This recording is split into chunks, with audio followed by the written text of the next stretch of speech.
Hello students, BA Part 1, welcome back to Sociology classes. Today our topic is Major Process of Social Transformation in India. Bharat में सामाजिक रूपांतरण की मुख्य प्रक्रियाएं.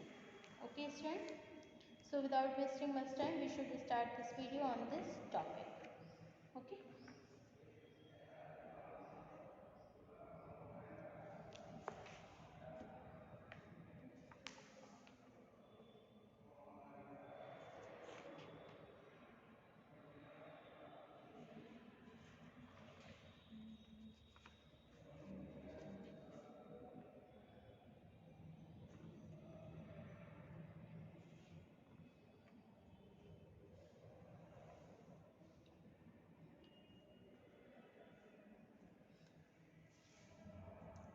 भारत में सामाजिक रूपांतरण की मुख्य प्रक्रियाएं. Major processes of social transformation in India.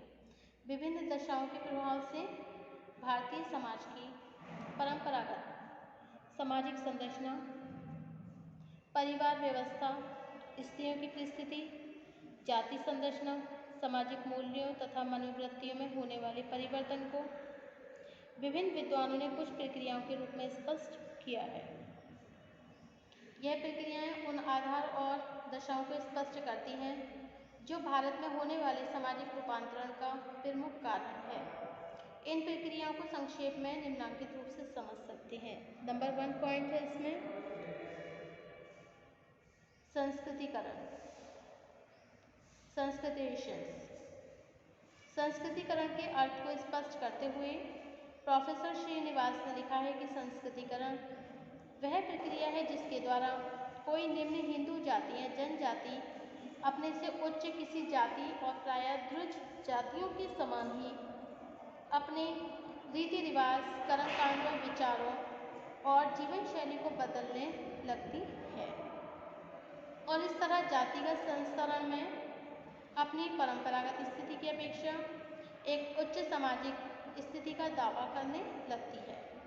दूसरे शब्दों में कह सकते हैं कि आज बहुत सी निम्न जातियां सामाजिक और धार्मिक जीवन में भी वे सभी व्यवहार करने लगती हैं जो केवल पहले उच्च जातियों द्वारा किए जाते थे, जैसे जनेऊ धारण करना, शाकाहारी भोजन करना, सोने चांदी के आभूषण पहनना.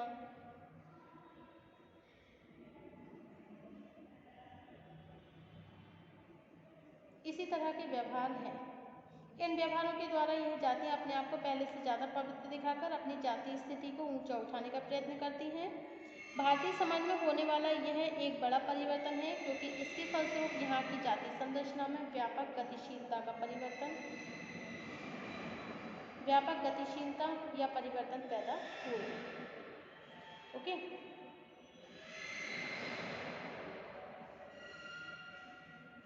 श्रीनिवास के अनुसार संस्कृतिकरण का मुख्य प्रतिमान आज प्रभु जाति डोमिनेंट कास्ट है. प्रभु जाति कोई भी वह जाति है जिसका भूमि के एक बड़े भाग पर अधिकार होता है, जिसके सदस्य संख्या में अधिक होते हैं तथा स्थानीय रूप से उनका गांव में अधिक प्रभाव होता है. इस तरह एक निम्न अथवा पिछड़ी जाति भी प्रभु जाति हो सकती है. नेक्स्ट पॉइंट है आपका पश्चिमीकरण, वेस्टर्नाइजेशन. प्रोफेसर श्रीनिवास ने भारत में सामाजिक परिवर्तन की दूसरी प्रमुख प्रक्रिया को पश्चिमीकरण के रूप में स्पष्ट किया है.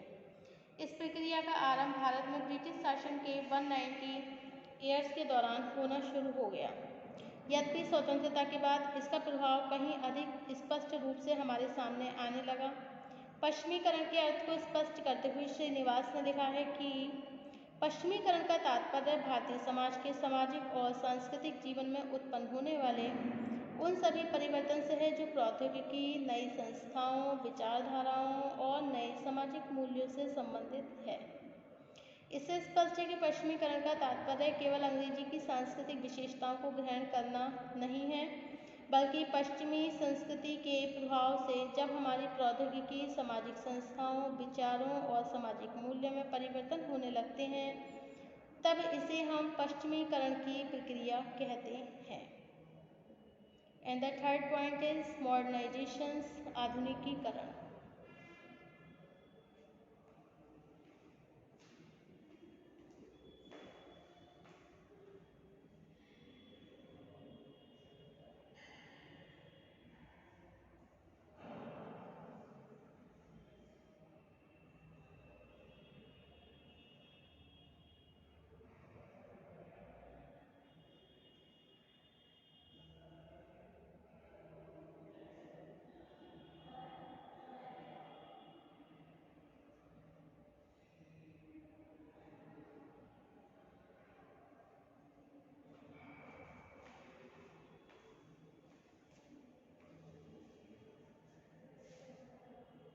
लर्नर का कथन है कि भारतीय समाज में होने वाले सामाजिक और सांस्कृतिक परिवर्तनों को स्पष्ट करने के लिए पश्चिमीकरण की अपेक्षा आधुनिकीकरण की प्रक्रिया अधिक महत्वपूर्ण है।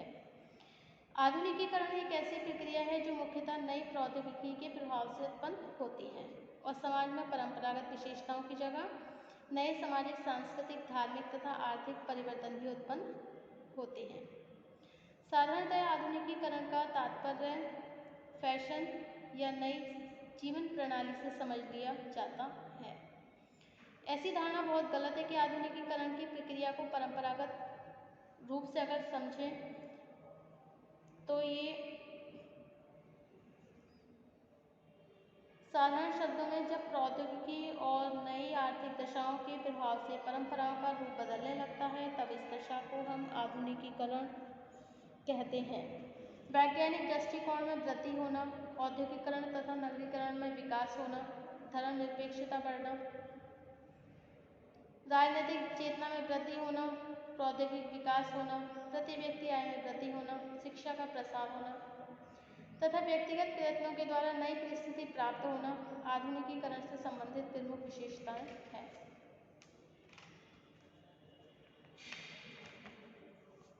नेक्स्ट पॉइंट है आपका सेक्युलराइजेशन, लोकोकीकरण।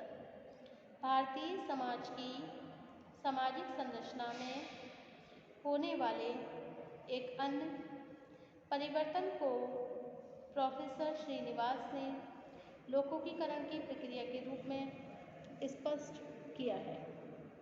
वास्तव में धर्मनिरपेक्षता तथा लोकोकीकरण एक दूसरे से भिन्न दशाएं हैं। धर्मनिरपेक्षता एक संवैधानिक प्रावधान है जिसका अर्थ राज्य की दृष्टि से सभी धर्मों के प्रति समानता का व्यवहार करना है। दूसरी ओर लोकोकीकरण शब्द लौकिक शब्द से बना है जिसका अर्थ है सांसारिक। इसका तात्पर्य है जब हम धार्मिक क्रियाओं को लौकिक अथवा सांसारिक आधार पर देखने लगते हैं तथा तार्किक आधार पर उनकी व्याख्या करने लगते हैं तब इस प्रक्रिया को लोकोकीकरण कहा जाता है। लोकोकीकरण का दूसरा अर्थ यह है कि जिन क्रियाओं अथवा व्यवहारों को पहले हम धार्मिक मानते थे उन्हें अब धार्मिक नहीं माना जाता है। इस प्रक्रिया का एक आवश्यक तत्व बुद्धिवाद है।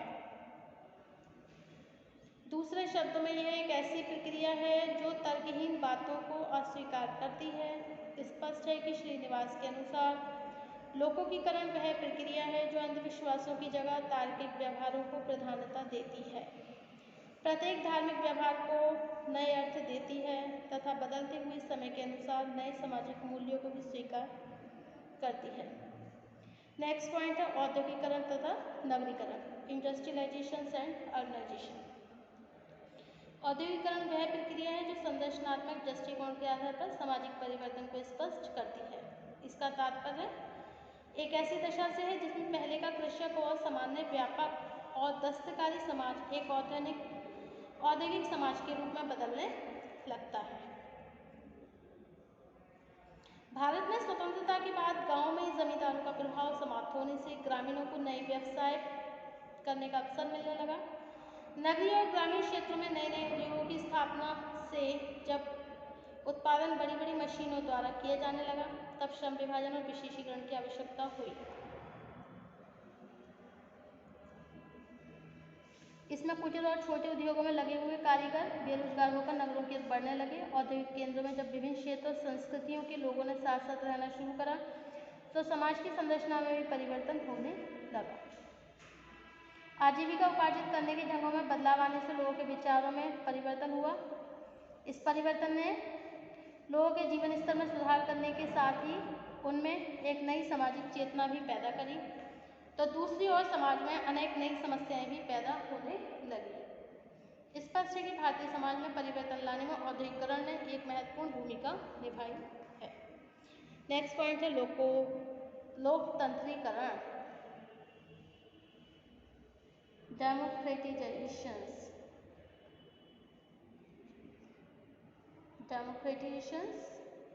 ओके, भारत में सामाजिक परिवर्तन की प्रक्रियाओं में लोकतंत्रीकरण की प्रक्रिया ने जीवन के सभी पक्षों को व्यापक रूप से प्रभावित किया। स्वतंत्रता के बाद भारत को जब लोकतांत्रिक राष्ट्र घोषित किया गया तो यहाँ ऐसे मूल्यों को महत्व दिया जाने लगा जो समानता, स्वतंत्रता, सामाजिक न्याय और आधुनिकीकरण पर आधारित है। नेक्स्ट पॉइंट है वैश्वीकरण एवं उदारीकरण, ग्लोबलाइजेशन एंड लिबरलाइजेशन। वर्तमान संदर्भ में सामाजिक परिवर्तन की प्रक्रियाओं में वैश्वीकरण उदारीकरण का एक प्रमुख स्थान है। मूल रूप से इन दोनों प्रक्रियाओं का संबंध अर्थव्यवस्था से है, लेकिन अब यह स्वीकार किया जाने लगा है कि सामाजिक तथा आर्थिक व्यवस्थाएं परस्पर संबंधित हैं। इस कारण अर्थव्यवस्था से संबंधित परिवर्तन भी समाज की संरचना, विभिन्न समूहों के पारस्परिक संबंधों को प्रभावित करती है। वैश्वीकरण वह प्रक्रिया है जिसके द्वारा एक राष्ट्र की अर्थव्यवस्था को संपूर्ण विश्व की अर्थव्यवस्था से जोड़ने का प्रयत्न किया जाता है। ओके,